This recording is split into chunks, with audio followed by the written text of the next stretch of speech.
going on, Jerome's? So it is indeed the most wonderful time of the year, but also it's kind of BS because now we actually have to have a schedule and talk about football things as opposed to, I don't know, what kind of sandwich is Harrison Smith Club. Anyway, first injury report for the Vikings and the Tampa Bay Buccaneers has come out ahead of their Week 1 matchup, historic US Bank Stadium, Sunday.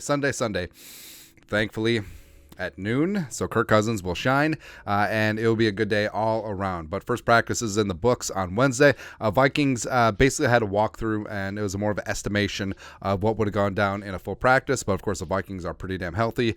Troy Dye was the only one listed with an elbow, but he approximately would have been a full participant. Now, I know that people will get ask about King Kene and Nwangu, who is working out on the side during practice today, according to the beat writers, but if you're on IR, you don't have to have an injury report filed. So that's where we are. And also, in the grand scheme of things, does the nature of his injury really matter? Just hopefully he's going to be good to go when he's eligible to return Week 5 against the Kansas City Chiefs, because he is indeed the best kick returner in the National Football League. To the Buccaneers, so 5 names, 2 DNP, 2 limited, and 1 full.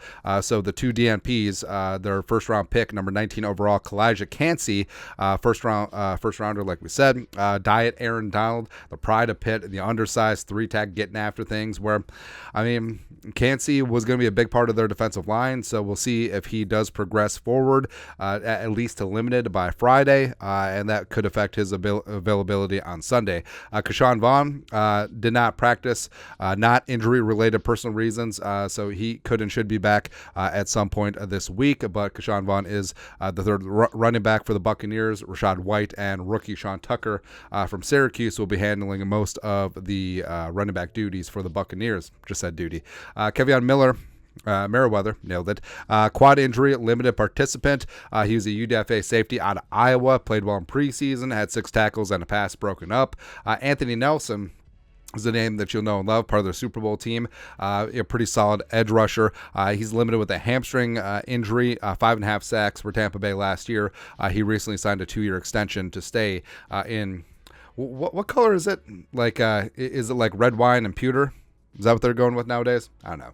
And lastly, on the injury report is the prodigal son and the cats and the cradle and the silver spoon. Yes, the Vikings should have drafted Antoine Winfield back in the day, but it is what it is. And Winfield, Super Bowl champion. That's right. So he's a full participant with a calf injury. He will go on Sunday against the Vikings. So it's going to be an interesting game. Obviously, hoping the Vikings pull it out, and it should be all hands on deck from an injury report perspective, and knocking on all the wood. Hopefully, it stays that way for the rest of the season. But your thoughts are thoughts. Break it down the first Vikings-Buccaneers injury report heading into Sunday's game. Let us know your thoughts in the comment section below. Subscribe for daily Vikings takes. Want to support the work? Put a little something in the Venmo. But till next time, Skull Production Value.